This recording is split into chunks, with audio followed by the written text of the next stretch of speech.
Antoni Maura, que els manacorins coneixem com a la Xanacamelda. Aquí és allà on va néixer a Miquel Àngel Riera. No sabria dir-vos quant de temps hi va estar, però podríem dir que de les cases que veurem és la més circumstancial, no? Hi va viure els primers anyets de vida, però després ja se'n va anar cap a les carreres d'habitant la seva família.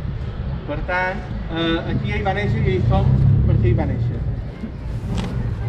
Vos llegeix un poema, un fragment. Pel miracle ja és prou. Heus aquí un home que de sobte té un ressò i ens mira. Ens mira i ens veu. I comença a fugir d'ell cap a nosaltres, del cos d'una agulla de la seva mirada. Tal volta en sabem d'ell, per allà dels pobles, l'ofici, el carrer on viu, el malnom, tot just el que hom diria la tara i la càrrega oficial de la persona. Això també ens serveix per veure que, efectivament, com a ciutadans de Miquel Àngel Riera podem conèixer, poden saber algunes coses, però també veig que al mateix temps és un tant desconegut per nosaltres. Moltes de les coses que poguessin motivar la seva obra no les sabem. Us he de dir que per confeccionar aquesta ruta ens basàvem molt, sobretot, en els llocs allà on va viure o allà on va fer feina Miquel Àngel Riera. Per què? Perquè les referències geogràfiques explícites de Manacor, dels carrers de Manacor, de la ruralia manacorina, a la seva obra són tan amagades. És a dir, per exemple, les 4 novel·les del cicle de la Guerra Civil, Maurice Pancal, Angel Milà, Panorama en dona i L'endemà de mai, aquestes 4 estan situades a un lloc que sabem que és la ruralia manacorina, que sabem que són els carrers de Manacor, però no les sabríem ubicar en un lloc concret. Per exemple, sabem que el barranc de Sant Cifre és el barranc allà on hi ha el cotxe de les protagonistes d'Angel Milà, però no el viu ell, d'acord? És un barranc. Tantes coses com aquestes. Aquí, en aquesta casa, hi va néixer Miquel Àngel Riera, perdoneu que la m'he de perdre, dia 29 d'abril del 1930. Ell era el segon fill de la casa, el primer va ser Antoni Riera Nadal, també vinculat en el món artístic, sobretot a dins el sector de les arts plàstiques, pintor, dibuixant, cineasta, sobretot també, i 2 anys després nasqué Miquel Àngel Riera, fill de Miquel Riera Serra i Apol·lònia Nadal Sansó. Hi ha una cosa que sempre m'ha cridat molt l'atenció, no només de Manacor, sinó de tots els pobles que podem conèixer de la part forana de Mallorca, i és que com en aquell temps de postguerra, en aquella Mallorca rural, amb un percentatge d'analfabetisme importantíssim o semi-analfabetisme, podien sortir bolets literaris, culturals, artístics, com el de Miquel Àngel Riera i com el de la seva generació, com altres membres de la seva generació nascuts de Manacor, com en Jaume Sant Andreu, com en Jaume Vidal del Cover, com en Guillem de Haig, com naixien aquests homenots en aquell Manacor.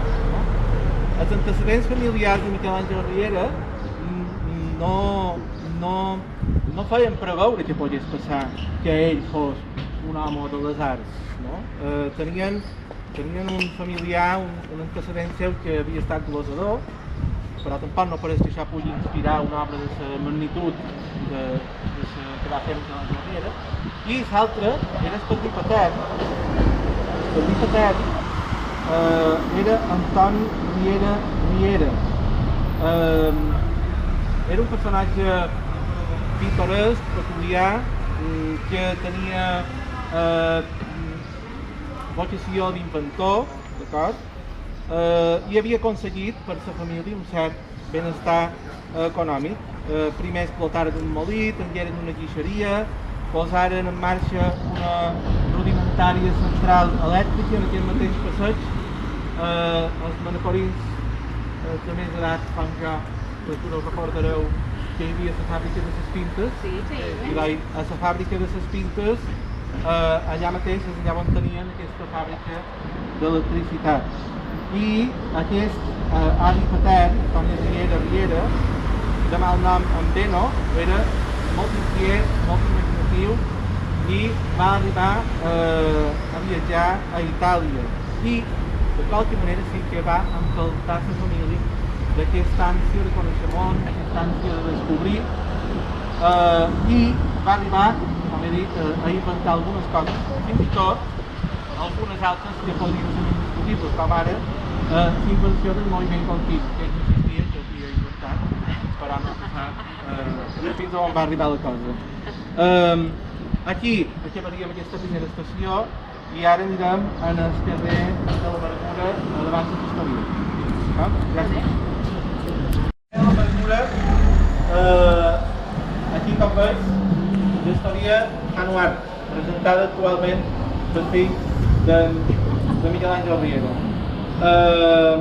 L'any 1957, Miquel Àngel Riera, ja llicenciat en dret, torna a Manacor i aprofita una habitació buida de casa seva a l'esquerra d'Artà per obrir la primera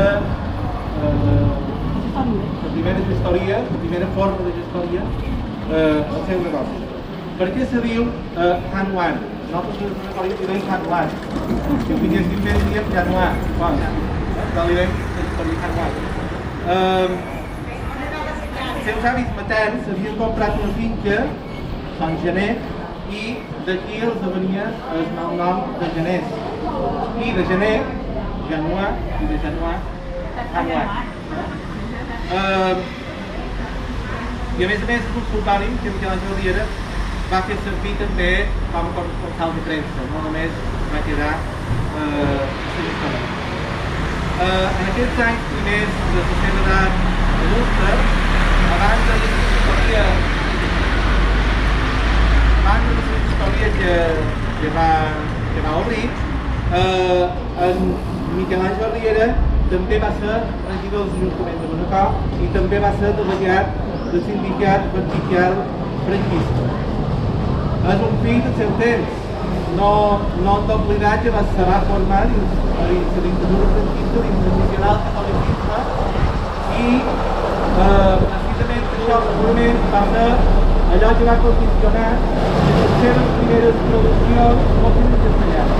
Els llibres, aquests poemes de Sancho eren en castellà. Per tant, tenim un Miquel Àngel Riera, home de negocis, i un Miquel Àngel Riera profundament sensible a l'hora de crear, a l'hora d'escriure, i fins i tot la seva viuda, la seva lles, reconeix que era sorprenent aquesta dualitat, aquesta capacitat d'extreure-se, de separar aquestes dues persones, no? La persona de negocis i aquesta ànima sensible davant dels fets artístics. Un altre que també em va parlar en aquest cicle de conferències que se va fer a l'Escola de Mallorquí, va ser en Jaume Santandreu, que va dir que Miquel Àngel Riera va ser l'encarnació del misteri de la Santíssima Trinitat. Per què? Perquè en una mateixa persona s'hi reunien l'escriptor, l'home de negocis i l'home de les tendreses, el més humà i el més familiar. Hi ha un test, que ara vos llegiré, d'en Josep Maria Llompart, que reflectiria un poc això que ara vos explicava. Alguns no comprenen que l'advocat gestor-regidor pugui allunyar-se a desiara, sense fer-ho coneixedor, dels dubtosos i difícils viaranys de la poesia. El goig o la decepció que aquest descobriment comporta depèn de la finor o l'escoltícia de cadascú. No voldria que, tot i amb això, el lector es fes una idea errònia de la personalitat humana de Miquel Àngel Riera, del seu tarannà i cap tinença. Els dos caires que hi conviuen, l'home d'afers i el poeta, són estancs i no s'interfereixen. Per a una mateixa delicadesa espiritual, una subtil i cordial elegància els acompanya. Poques persones he conegut que, com ell, sàpiguen traduir la bondat en finor, la tristor en serenitat, l'entusiasme en equilibri.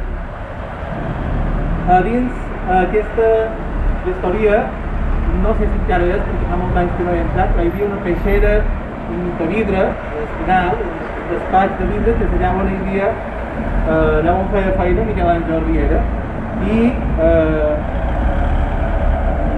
voldria recordar aquí també que dels anys de la seva joventut va ser un viatge amb moto que va fer amb el seu germà i amb Antoni Pocoví, un amic seu. Fins al punt que aquest viatge el va fer a Itàlia.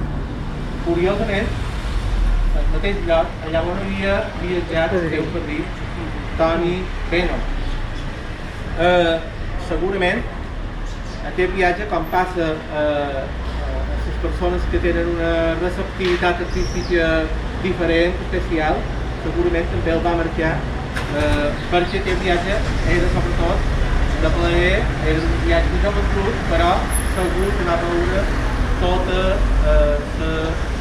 l'art que li podia donar aquell llibre.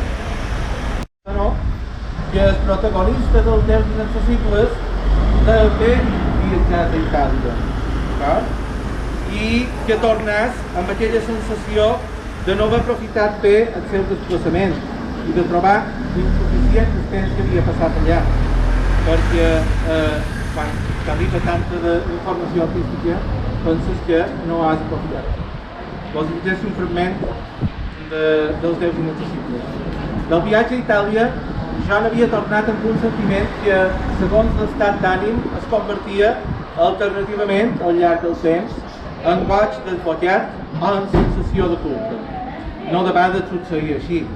Aquella impressió d'haver trepitjat a la ciutat immortal al bressol de la meva vida em donava, he de confessar, no tant el fet de ser Roma al vèrtex del catolicisme, com el d'haver estat allà on havia entrat en contacte amb l'obra d'un gran poeta que, no tenint res de cristià, semblava haver existit sols per un dia fascinar-me a mi.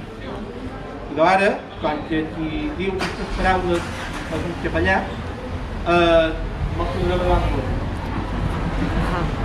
el que redactar és allà on va créixer després d'aquells primers anys de vida en Acametla, varen venir aquí la família i és allà on varen créixer en Antoni Riera Nadal i en Miquel Àngel Riera Nadal. Aquest carrer és un carrer especialment rellevant perquè se diu que des d'aquí és per allà on duien a executar els presos del feixisme, els defensors de la República o de l'estat de dret, i els duien a executar a el cementeri de la plaça Alt Mas, que està a l'enfront d'aquest carrer.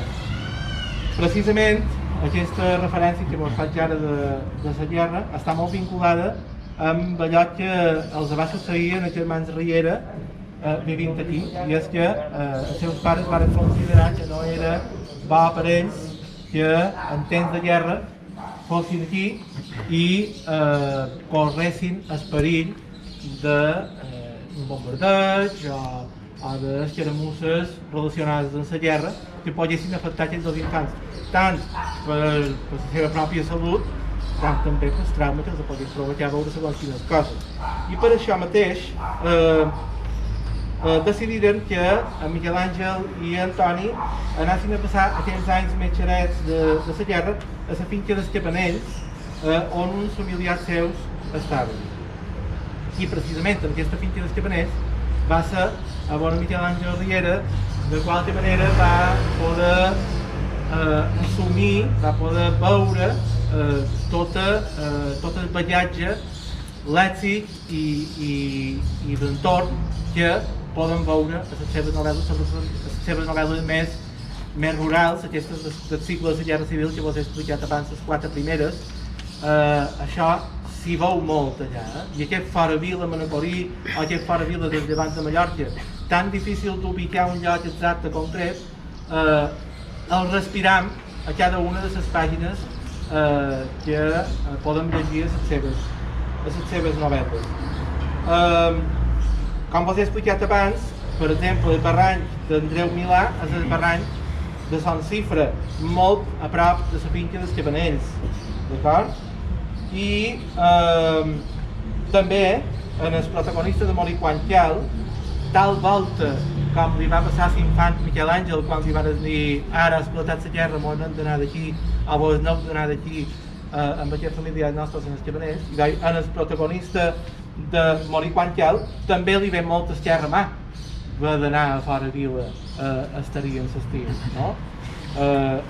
Allà a Moriquantial, fora vila és Salmonia, en el cas de Miquel Àngel, fora vila és els Cabanells.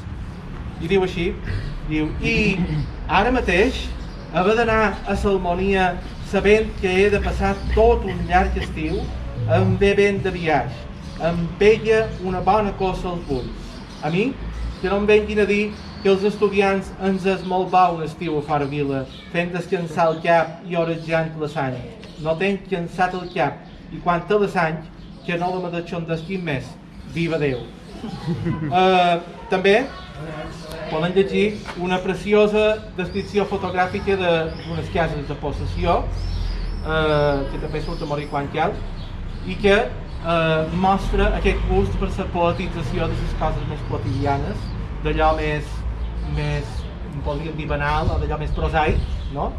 I diu així, just a baix, a una altària de dona, al finestró de la cul. Sembla ben fet de les sobres de la finestra de dalt, i guaita directament dins del joc.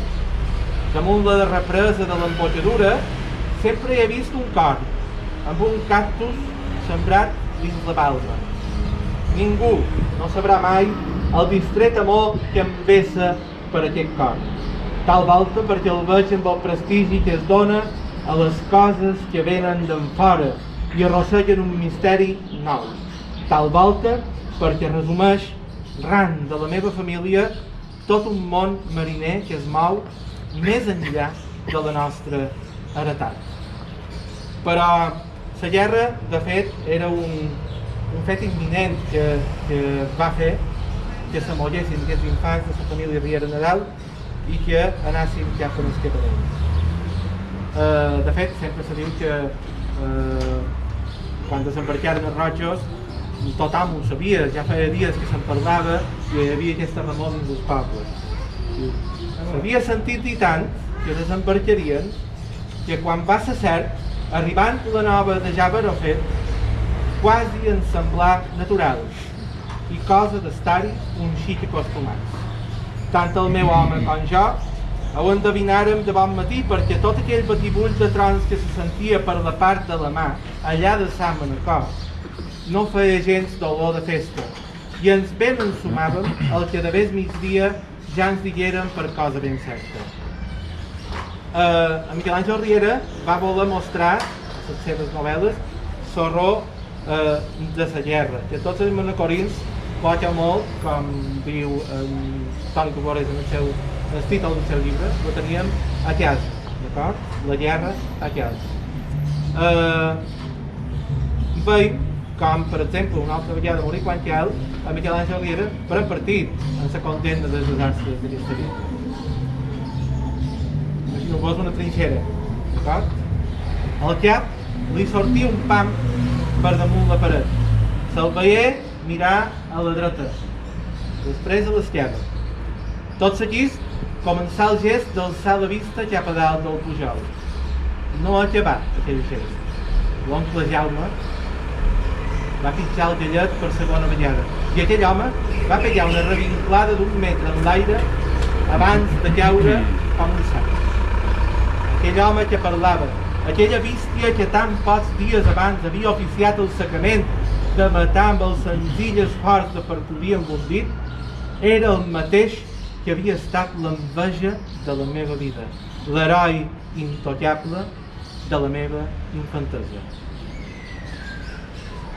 Acabat aquest repàs per aquests fets i per aquests dies de guerra, us llegiré ara un poema que parla explícitament d'aquest carrer, d'aquesta casa, i que podríem inserir dins aquest moviment de realisme social tan propi dels anys 60-70, amb concrecions molt exactes de llocs, de fets, d'acord? Fins al punt que, per exemple, el número de telèfon que surt aquí és el número de telèfon de Miquel Àngel Riera, d'acord? Diu: per ara, això és tot quant et puc dir, noi. Sé que nom Miquel Àngel i té 30 anys. Viu a la dreta, així que es baixa pel carrer d'Artà. La mà també viu a la dreta, dins un barracó de barques i distàncies, així que es puja pel carreró arrecerat de la teva vida. Quasi també te podria fer senyes que no té la forma d'un bon propòsit, ni del gest elegant amb què s'agafa la ploma per escriure la història d'un avantpassat. Si es topen gent i es queda immòbil dalt un bon dia, vol dir que no pot més de maror. I si us diu paraules vellutades és que ja no sap com s'agafa el mànec de la conversa. Coneix els homes per la manera d'agafar les coses, o de mirar lluny, però no endevina massa si ha de ploure o no. Sap que la mort és rodona i res més, que plorar ve cap avall i res més, que estimat cau entre el ponent i el fred i res més, i res més. Tampoc creu massa en aquestes coses que en diuen camins recomanables, sobretot si es mostren asfaltats d'evidències i amb moltes senyes de trànsit per a salvar la certesa. Sap que hi ha un Déu anomenat equilibri i un altre, més petit, que nom dolor, que ens poden salvar. I pels diumenges de l'ànima sempre procura tenir a mà un patiment que es pugui confondre amb un ram de liles sense perdre la dignitat. He dit que nomia Miquel Àngel Riera i hi ha estones que no és veritat. He dit que guarda 6 o 7 pams de misteri i en sol fer fermallons per les coses adorables. O no ho havia dit?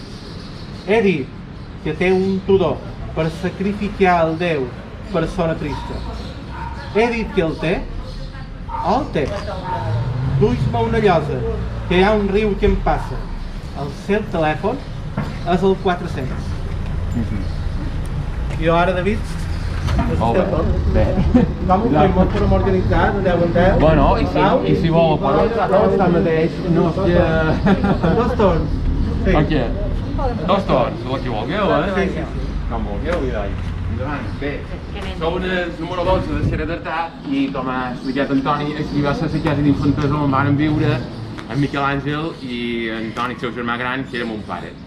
La propietat de la casa era de son pare i sa mare, de Miquel Riera i de Poloni Nadal, i és aquí on, durant la seva infantesa i ja fins a bona part abans de casar-se, varen viure aquí. Aquí no només va ser també on van viure, sinó que aquí va ser precisament on Miquel Àngel va obrir la primera oficina de la gestoria Januar. De fet, la porta d'entrada estava just aquí, on hi ha ara aquesta finestra, i això era l'entrada de la gestoria Januar. La casa, bàsicament, és la mateixa que van viure ells. El que passa que després de mort dels meus padrins van fer una reforma i des de l'any 80 la casa és així com la veureu ara. També hi van fer un pis damunt, però vaja, bàsicament el que és la planta baixa és aquí on van viure els dos germans. Així és que, si voleu passar, endavant.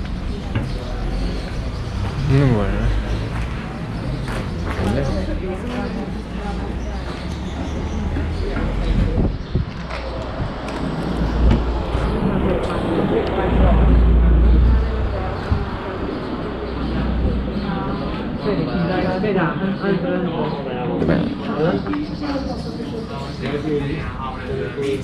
d'altres pintors que li regalaven coses i bé, i jo pues, en principi aquí és la sala d'estar on ell conserva llibres, pintures i ja que heu vengut i ja que xerràveu d'aquesta temàtica, bueno, sabeu que una obra de Miquel Àngel l'endemà de mai va ser una de les que mon pare va versionar en una pel·lícula, perquè mon pare, a part de que era pintor, també era molt aficionat en el cinema amateur, i de fet, bueno, va versionar aquesta obra.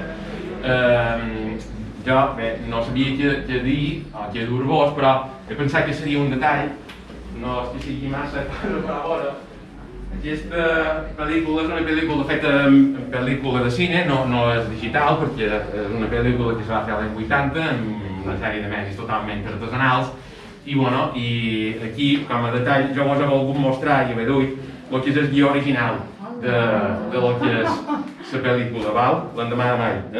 Bueno, això és el guió.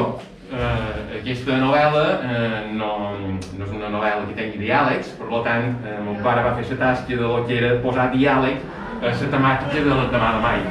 I bé, és un guió que està fet d'una manera totalment artesanal i, com veus, primer pla, primeríssim pla, pla general, bé, és a dir, se tracta del guió cinematogràfic, o sigui, passat del guió literari en el guió cinematogràfic, val? I, bueno, com a anècdota, la veritat és que quan mon pare va decidir fer la pel·lícula, inicialment no li va dir res a en Miquel Àngel, perquè mon pare amb la seva feina també era una persona que s'estudiava moltes coses, que les meditava molt, que, en fi, ell no volia dir res fins que ho tingués tot ja ben planificat i que estàs tot ben a punt de començar el rodatge. I no el va anar a veure fins que no va tenir això acabat. I d'alguna manera hi anava amb bastantes reserves perquè no sabia quina seria la seva reacció, però bé, en Miquel Àngel d'una vegada va poder veure una mica el que era el guió i el que era la planificació que havia feta, li va donar una empenta i va dir endavant Toni, perquè jo sé que tu quan te proposes una cosa, pues, la dus endavant i la fas amb tot el millor de tu. I bé, i la pel·lícula, la veritat és que va ser una feina molt grossa perquè van estar durant 9 mesos de rodatge i clar, era tot fet d'una manera absolutament artesanal i autodidacta, perquè no és que aquí hi és cap suport ni institucional ni econòmic, o sigui, era tot autofinançat, una cosa totalment feta per ell mateix. Ell era el que amb càmera en mà donava les ordres als actors, planificava tot, i va tenir ajuda només dels que li agondaven el foc per il·luminar el que eren les escenes d'interior, però vaja, diguem que tot el procés, triar la música, en fi, tot ho va fer ell. I aquí, només, si ho voleu veure pas, hi ha retalls de premsa d'aquella època, de lo que va ser l'estrena de la pel·lícula, i en fi, i el que va ser una mica tot el que va envoltar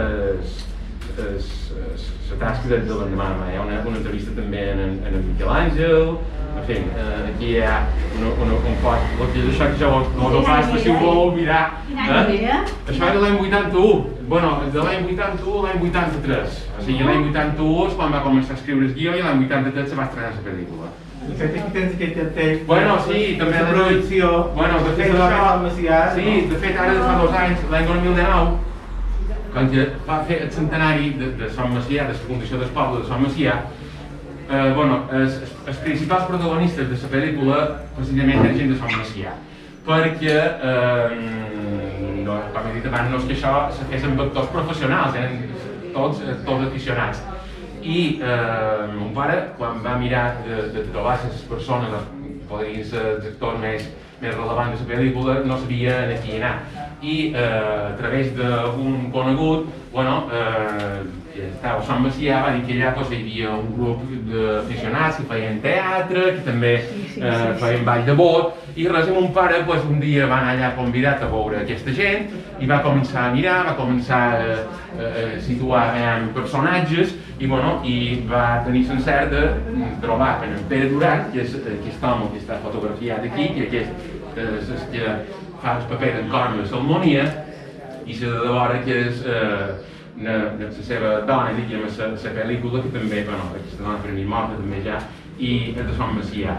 I la gran majoria de personatges són de Sant Macià. És vera que llavors també hi ha participació d'en Aquitolina Riera, que estaven dels Xarxi Granys, i també de la Francesca Popovi, que són, diguem, els més professionals que van participar en el rodatge. Però vaja, la gran majoria tots eren aficionats i mai s'havien posat davant d'una càmera de cine, perquè clar, una cosa és fer una obra de teatre i una altra cosa és fer un paper a una pel·lícula. David, si me permetirà, és el que se'n cuida un poc també del llegat de son pare. Sí, és així. I que quan hi ha la possibilitat de projectar pel·lícules... Bueno, jo, és que, a veure, mon pare era un home, en temes artístics, era un home de principis, a veure, i clar, és vera que en el cine mateix, per exemple, tot el seu llegat de pel·lícules, jo les tenc en el seu format, així com van ser concebudes i creades. Perquè, clar, no és el mateix avui en dia fer una pel·lícula en els mitjans que tenim i tot el que ja ha estat el boom digital, que fer una pel·lícula d'una manera totalment artesanal com se feia en aquell temps. De manera que aquestes pel·lícules, sempre que se conservin en bon estat, estan fetes per durar molts anys, perquè podes poder-les conservar bé i que quan s'hagin d'exhibir se facin de la manera que se van crear. O sigui que són pel·lícules que se necessita un projector de cine, en aquest cas de petit format, de Super 8, però vaja, tot això ja ho conserv i les vegades que m'han demanat fer qualque projecció, no només a Manacor, sinó fora de Manacor, perquè també tant a Muro, Solanís, Campos, han fet diverses coses, sempre que m'han convidat, amb molt de gust he anat i ha estat un gran èxit. I la darrera vegada va ser, ara, abans de la pandèmia, l'any 2019, en ocasió del centenari del poble de Sant Macià, que me van demanar si podria anar a passar l'endemà mai. En el mateix local aquí on se va estrenar, perquè la pel·lícula l'any 83, abans d'estrenar-se a Manacor, que se va passar a la sala Imperial, mon pare va voler que s'estrenés, evidentment, a Sant Macià. I va fer 36 anys, quan vam fer la projecció ara l'any 2019 de l'estrena allà a Sant Macià. I va estar molt bé perquè és la mateixa, vull dir, tall grossa i el que era el format que va... David, te sap greu fer un gris? D'acord. Jo no sé si vol passar fins al corral, però ja que hi som. No, però ho dic perquè en tinc d'altres. Clar. Però adaptar el cine, perquè mon pare, a part de pintor, perquè era una persona molt aficionada al cine i també feia pel·lícules en plan amateur. Fins que l'any 80, duia la coralla, després de llegir l'endemà de mai, de fer l'adaptació en cine. D'una manera totalment, diguem, autodidacta, perquè ell no tenia una formació, diguem, acadèmica, ni havia anat a estudiar cine com a tal, però diguem que ell ja dins el que era tot el panorama de cine amateur que duia des de finals dels anys 60, ell havia fet bastantes coses i ara se va plantejar que era el moment d'envestir una obra tan, diguem, profunda com era l'endemà de mai, que a més no tenia diàleg, perquè la novel·la en si no té diàleg, de manera que ell el primer que va fer va ser això, adaptar a nivell cinematogràfic el que era l'obra, i va fer un guió. Com he dit abans, també, ell no havia dit res en el seu germà de la seva idea d'adaptar en el cine l'obra de l'endemà de mai. I el que va fer va ser, primer de tot, el guió, i va ser quan he acabat el guió quan va anar a veure a Miquel Àngel per explicar-li quina era la seva idea. En Miquel Àngel va tenir una primera reacció una mica de dir, bueno, estan segur que vol fer això. Però precisament, com ja sabia el seu germà, la dedicació que posava a aquestes coses i el que era la seva tasca com a artista, li va dir, endavant, fer la pel·lícula que te sortirà molt bé. I jo, precisament, ja que sabia que veniu, us he volgut mostrar el que és el guió original de l'endemà de mai. L'endemà de mai, que, com veureu, és un guió bastant curt, però que de totes maneres inclou el que és tot el diàleg de la pel·lícula i la pel·lícula va estar de 9 mesos a filmar-se. Sé que se va fer Sant Macià. Bueno, exacte. Sí. Exacte. I bé, després d'haver fet això, se va començar amb el rodatge, que eren els actors que eren totalment aficionats també, que gran part d'ells eren de Sant Macià, el poble de Sant Macià, i jo aquí també us hem tret aquest cartell d'aquí, que això és un cartell que van fer ara, l'any 2019, abans de la pandèmia, la projecció de la pel·lícula a Sant Macià. Això és el cartell commemoratiu, perquè l'any 2019 va fer el centenari de la fundació del poble de Sant Macià, de Lloret de Sant Macià. I dins un dels actes que van pensar que podríem fer era passar la pel·lícula en el poble. De fet, aquí on se va estrenar la pel·lícula va ser a Sant Macià, no és que s'estrenés a Manacor, perquè l'estrena mon pare va voler que se fes a Sant Macià, ja que la gran majoria d'actors eren de Sant Macià. I bé, la pel·lícula va anar molt bé, i és una pel·lícula que jo, igualment que totes les altres hores concert i les vegades que me demanen per anar a fer-la o tal, ho faig, però ho faig en el que és en tota la maquinària original. No és que jo me'n vagi amb un DVD, no, jo m'agrada conservar-ho en el seu format original, així com se va conservar i se va fer, i és una manera, mira, també d'alguna manera que la gent prengui una mica consciència de la dificultat que suposava fer una cosa d'aquestes. I si voleu també qualque cosa, molt bé, però vaja.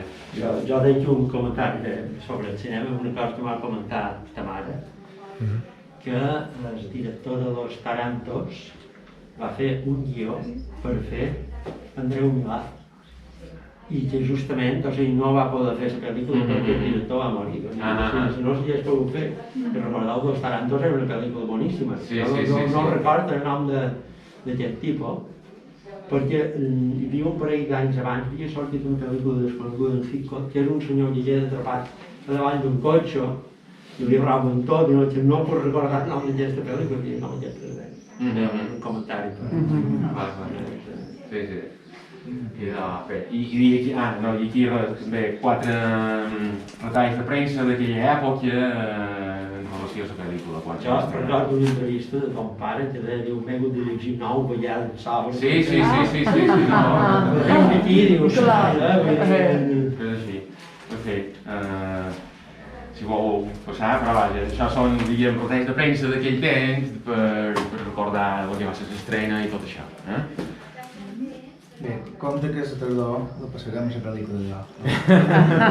Bueno, ara, sí, quan vulgueu.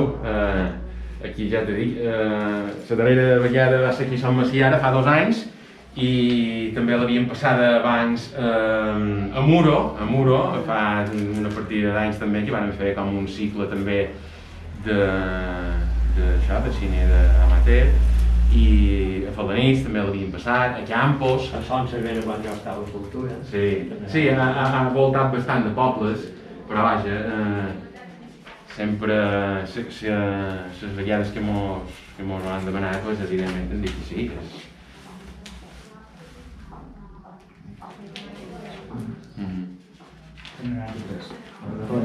Sí.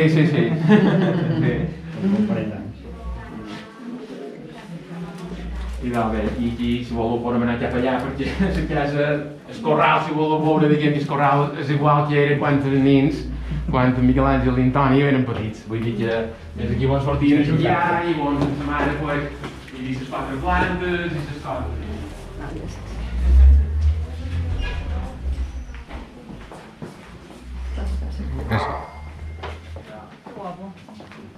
Bueno.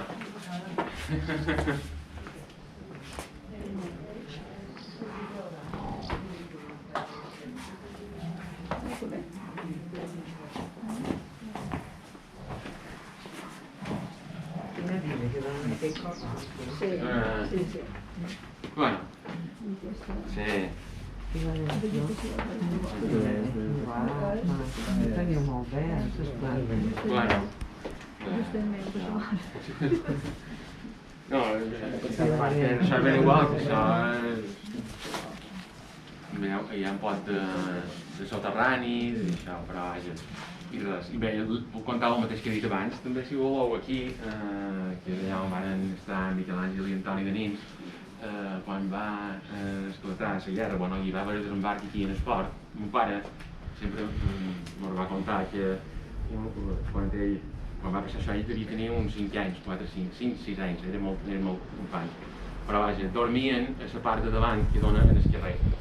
I aquell vespre contava que bueno, va passar molta por, estava totalment aterroritzat, perquè, clar, imagineu-vos que en aquell temps, clar, en el carrer no hi havia cap llum ni un, i ell veia i sentia, quan els cotxes baixaven la costa del carrer Dreta i se n'anaven cap en el port, que la claror dels faros dels cotxes a través de les persianes entraven a dins l'habitació i ell estava que no sabia què passava i estava absolutament, vaja, com pixat de por, amb una paraula.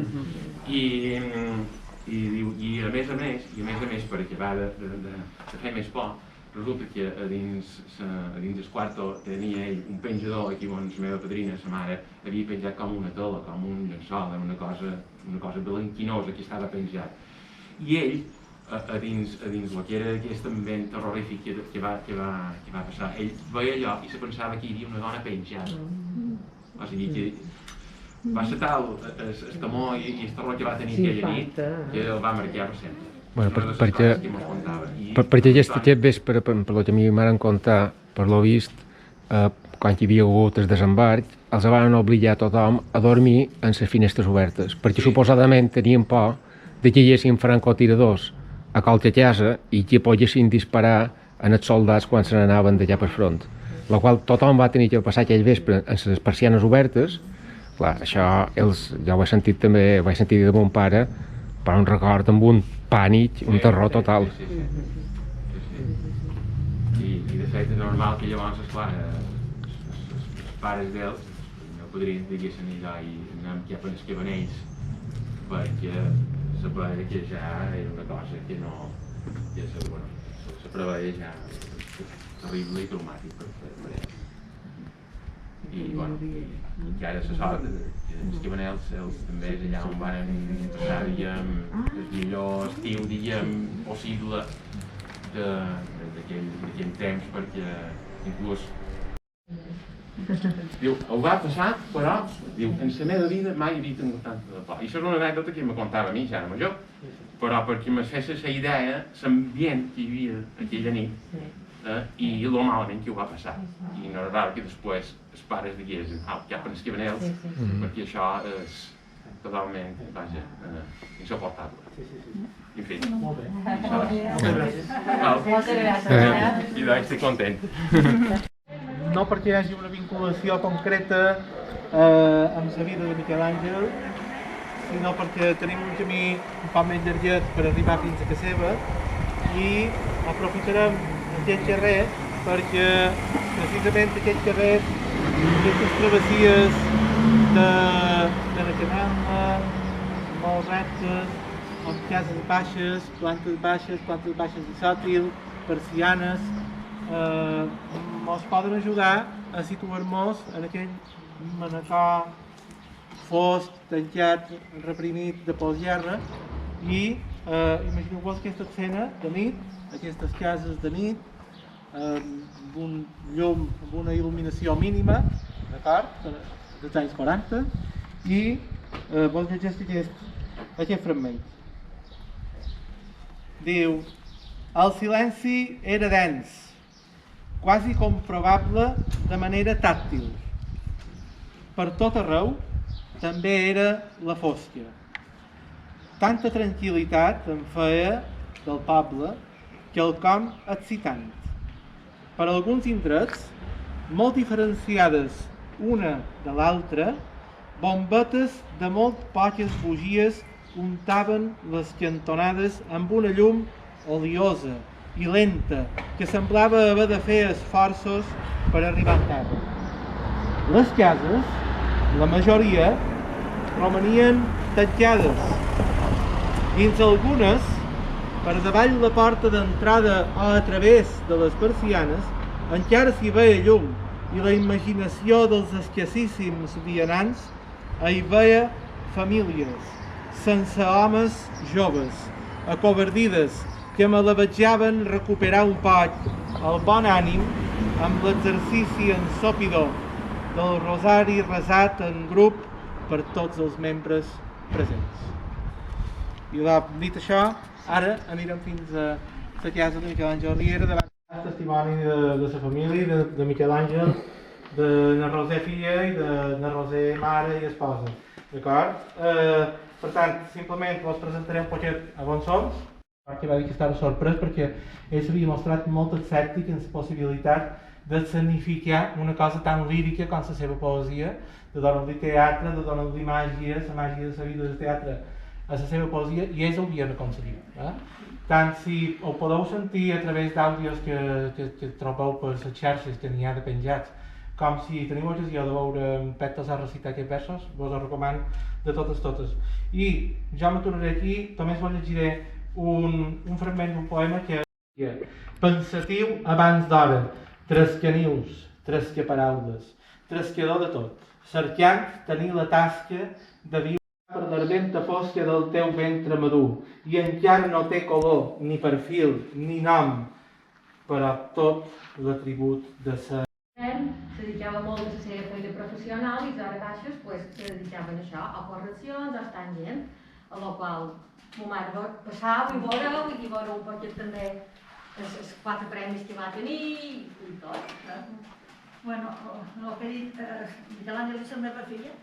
Això és una casa totalment familiar, domèstica, que la principal manera de dissenyar-la van ser els llibres. És a dir, a part que nosaltres també estàvem en un pis i havíem augmentat la família. Ell no hi escrivia perquè també era una casa, els al·lots tenien amics, entrades i sortides, era una casa de moviment. També molta gent jove que venia a deixar llibres i que se'ls llegís. Mirar tot això me com a bruma, no? I dic, bueno, com que més o menys ja sé les coses.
Aquí ja de sentit a Manacor perquè hem parlat de la casa d'esport, hem parlat de la torre, allà on ara pujarem, i també la Maria del Mar ens explicarà un poc com era la vida aquí, com era la feina d'escriure aquí, i simplement vos llegiré el poema que dona títol a la ruta, de l'home, la bellesa és l'home que crea bellesa, d'acord? I en aquesta casa, construïda aquí a davant de la Torre dels Falcons, és allà on ell escrivia. Veureu que és un despatx molt rudimentari, d'acord? Ara vos ho explicarà la Maria del Mar.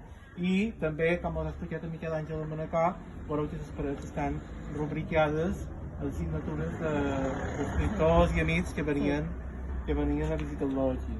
Bé, vos llegeix el poema i després, quan acabem aquí, anirem a la Torre dels Falcons amb la mà de fons i acabarem allà amb una altra lectura. Diu així: la bellesa de l'home és que crea bellesa. Podria semblar-me prou deixar-ho dit i anar-me'n. Si no sabés bé que m'urgiria cisellar més la frase, retocar-la, afinant-li el ressò fins que s'entengui que la bellesa és l'home que crea bellesa, que la bellesa és ell, que la treu del no-res i la fa eterna i a mesura innombrable d'una imatge, la seva, que sempre és adorable. La bellesa del món és la que hi posa l'home, impura i caparruda, va d'una vida a l'altra, convertida en una eina per adreçar espinades. Sobretot, la d'aquells que, mostís, ignoren que també els pertany un particular estil de llampegar en viu per la façana dels altres. De tot quant he dit, i de que sigui eterna la bellesa en què ell millora el món, deduirem, sense esforç respecte als déus, l'evidència de ser la jerarquia més alta a cal home, creador del món, trist animal trist, del qual, quan ho és, m'interessa fins i tot la podridura. I ara, Maria del Sí, Mar. ja seré molt breu perquè s'ha fet un pot tard per vosaltres i sobretot perquè ma mare segur que ja ha explicat beníssim tot el que havia d'explicar i per molt que jo digui sempre quedaré pitjor que ella perquè ella ho fa molt bé. Res, només un poc, supos que ho has explicat que mon pare les tasques realment de producció de llibres i de poesia les feia sempre en esport. Aquí va fer aquesta torre que veureu que està físicament separada de la casa, inclús centre per de fora, per tenir com un món aïllat, i això era realment una cosa molt aïllada. Nosaltres no hi teníem massa accés i no li agradava massa que ningú entrés. Era molt perfeccionista i ho tenia tot sempre molt ben ordenat, el seu llapis, ell escrivia amb fols i llapis i goma de borrar, i simplement el que diu Antoni, una taula de matances antilla i se seia un balancí, en el fol damunt les cames, i anava escrivint. I durant els mesos d'estiu és quan feies de producció literària i quan quedava l'estiu era com si canviés un botó, s'enduia el que havia fet a Manacor i a Manacor se dedicava a corregir-ho, a refer-ho, supos a llegir molt, en Sivent llegia molt i supos que anava agafant idees que devia anar apuntant, de manera que no perdia massa el fil de la novel·la perquè si un diu, només escrivia l'estiu i passava 9 mesos sense escriure, però és que has de desconnectar molt. Però ell seguia sempre amb allò, molt actiu dins el cap i anava donant voltes i quan tornava aquí tornava a poder escriure. La producció era molt irregular, a vegades escrivia una pàgina o dues, a vegades escrivia una paraula, a vegades no escrivia res perquè era molt perfeccionista i bueno, tot ho feia aquí. I també la vida literària la desenvolupava més en l'estiu que en Sivent. En Sivent era com més dedicat a la part professional seva, de la que vivíem, però aquí, a part de fer la producció literària, també vivia molt l'ambient literari. Aquí li agradava moltíssim convidar amics seus, poetes, escriptors, crítics, músics, pintors, i nosaltres aquí recordant de petites que sempre, un dia o l'altre, sempre hi havia qualque convidat, li agradava molt. I també no quadra massa en el fet que escrivís tant, que tingués convidats, però ma mare no sé si ho va dir, però ma mare a vegades se queixava perquè venien convidats i ella potser li deia, Roser, tu entretén a tal persona, avui cap vespre que jo me n'he d'anar per amunt. I bueno, sí. Però bé, el que ha comentat Antoni també és que tota aquesta gent que venia va agafar l'hàbit d'agafar com un carbona negre i els feia firmar les parets. I bueno, ara si pujam per una mica a l'estudi i vos explicarem poc les firmes que hi ha i bueno, hi ha bastanta gent bastant coneguda, de poetes i gent que va cultivar. I també amics, perquè inclús els amics que considerava prou importants els posava a la categoria de poetes o de pintors i també tenen la firma. I bueno, si voleu que pugem a dalt ho podeu veure. Doncs amb la mà de fons i acabarem allà amb una altra lectura. Diu així: la bellesa de l'home és que crea bellesa. Podria semblar-me prou deixar-ho dit i anar-me'n, si no sabés bé que m'urgiria cisellar més la frase, retocar-la, afinant-li el ressò fins que s'entengui que la bellesa és l'home que crea bellesa, que la bellesa és ell, que la treu del no-res i la fa eterna i a mesura innombrable d'una imatge, la seva, que sempre és adorable. La bellesa del món és la que hi posa l'home, impura i caparruda, va d'una vida a l'altra, convertida en una eina per adreçar espinades. Sobretot, la d'aquells que, mostís, ignoren que també els pertany un particular estil de llampegar en viu per la façana dels altres. De tot quant he dit i de que sigui eterna la bellesa amb què ell millora el món, deduirem, sense esforç respecte als déus, l'evidència de ser la jerarquia més alta a cal home, creador del món, trist animal trist, del qual, quan ho és, m'interessa fins i tot la podridura. I ara? Sí, ja seré molt breu perquè s'ha fet un petat per vosaltres i sobretot perquè ma mare segur que ja ha explicat bé més tot el que havia d'explicar i per molt que ja digui sempre quedaré pitjor que ella perquè ella ho fa molt bé. Res, només un poc, supos que vas explicat que mon pare les tasques realment de producció de llibres i de poesia la feia sempre en esport. Aquí va fer aquesta torre que bueno, que està físicament separada de la casa i el centre per de fora per tenir com un món aïllat i això era realment una cosa molt aïllada. Nosaltres no hi teníem massa accés, no li agradava massa tenir un traç, era molt perfeccionista i ho tenia per sempre molt ben ordenat, el seu llapis, ell escrivia amb fols i llapis i goma de borrar i simplement el que diu Antoni, una taula de matança gentilla i se seia un balancí en el fol damunt les cames i anava escrivint. I durant els mesos d'estiu és quan feies de producció literària i quan acabaves l'estiu era com si canviés un botó, s'enduia la tabliqueta a Manacor i a Manacor se dedicava a corregir-ho, a refer-ho, supos que llegia molt, que els divents llegia molt i supos que anava agafant idees que devia anar apuntant de manera que no perdia massa estil de la novel·la perquè si a més escrivia l'estiu, passava 9 mesos sense escriure i per això has de desconnectar molt. Però ell seguia sempre amb allò molt actiu dins el cap i anava donant voltes i quan tornava aquí tornava a poder escriure. La producció era molt irregular, a vegades escrivia una pàgina o dues, a vegades escrivia una paraula, a vegades no escrivia res perquè era molt perfeccionista i bueno, tot ho feia aquí. I també la vida literària la desenvolupava més en l'estiu que en l'hivern. En l'hivern era com més dedicat a la part professional seva, de la que vivíem, però aquí, a part de fer la producció literària, també hi havia molt l'ambient literari. Aquí li agradava moltíssim convidar amics seus, poetes, escriptors, crítics, músics, pintors, i nosaltres aquí recordant de petites que sempre, un dia o l'altre, sempre hi havia qualcú convidat, li agradava molt.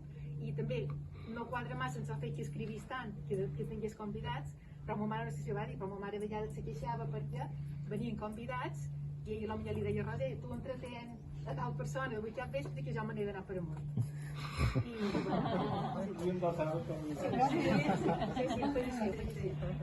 però bé, el que ha comentat Antoni també és que tota aquesta gent que venia vaig agafar l'hàbit d'agafar com un carbonet negre i els feia firmar les parets.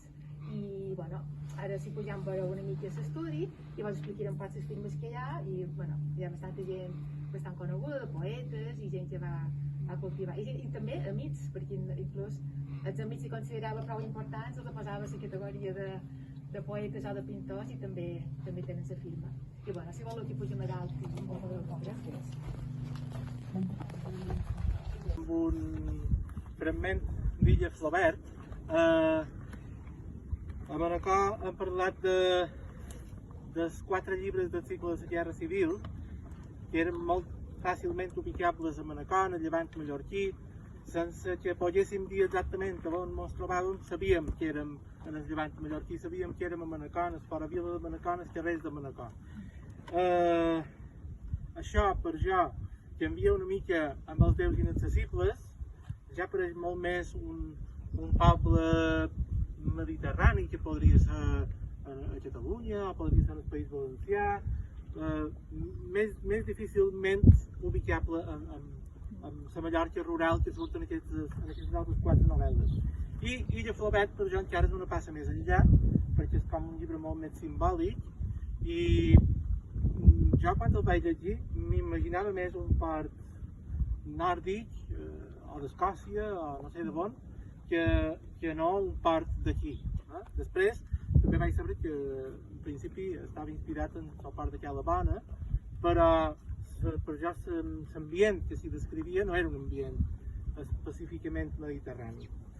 És molt interessant la vinculació de literatura i vida que hi ha a l'obra de Miquel Àngel Riera.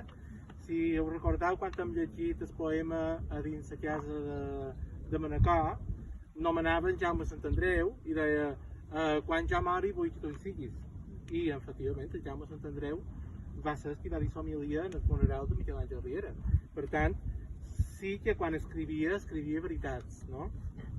I a Illa Flaubert Hi ha un poc aquesta lectura, que podré fer sense ulleres gràcies a aquest sol, que, bueno, mos imaginem això, una barca dins la mà i un poc aquesta intuïció de final de vida que hi podria haver en aquest moment. Diu, era ja gran dia quan un silenci sobtat el va despertar. Consumida la darrera gota de carburant, Salambó encara avançava, empesa amb suavitat per una punta d'inèrcia. Mirar tot l'entorn obert. Des de feia temps, mai no sabria dir quin, ja no es veien la costa ni l'illa, i el cel i la mà eren la pura representació gràfica de l'infinit. Després, sense cap mena de solemnitat, agafar la fitora i traient energies del seu cos envellit, es posà a acorar-la per entre les escalaneres.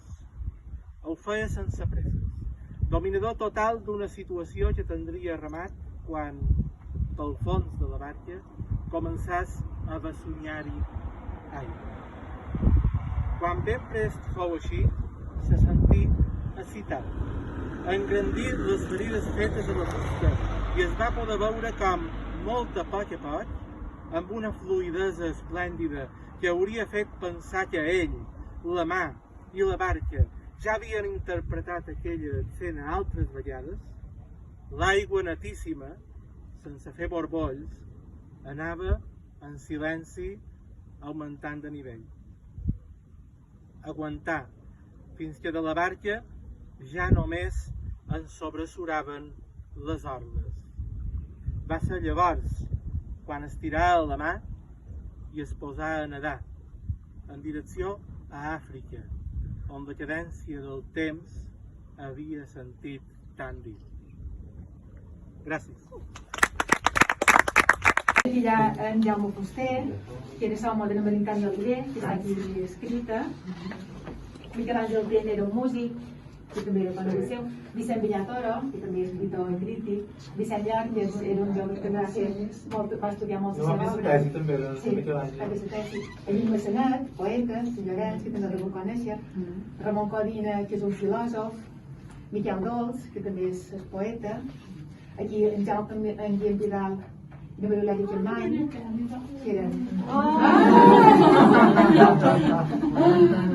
Hi ha aquí matrimoni de poetes, en Jaume Vidal, després aquí en Pau Fornés, que també era molt amics de l'Àngel Roset, en Tani Pereira Fons, el músic, hi ha l'altre Antoni Mus, Miquel Pérez Sánchez, que era un arquitecte també poeta, en Joan Manresa, també un poeta de Colomix, aquí va haver una gotera fa un temps i se van embarrar una sèrie de firmes. Aquí hi havia en Bernat Nadal, que també el coneixeu. Aquest d'aquí... James Gebrek, que també és dramaturg. És possible que per aquí s'embarrés